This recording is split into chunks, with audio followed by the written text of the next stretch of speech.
For the first time, the public met with the company behind a controversial wind turbine project proposed in Gibson and Posey counties. Well, that happened at a meeting earlier this evening at North Posey High School. Eyewitness News' Amanda Mueller was there and is here now with the latest on that ongoing debate. Well, Brad and Shelley, heading into that meeting, the mood was somewhat tense. Neighbors say they have a lot of questions about the project and how it might affect their way of life. They were hoping to find answers here.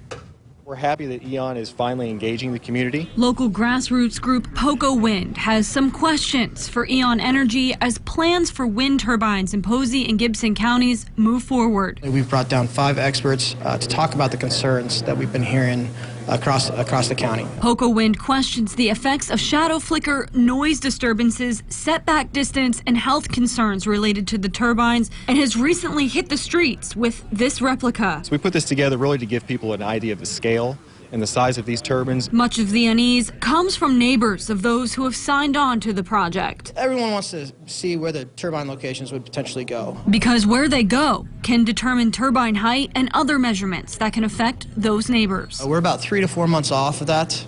There are different things that take into account where those turbines can be placed. Community debate isn't the only obstacle the wind project faced this year.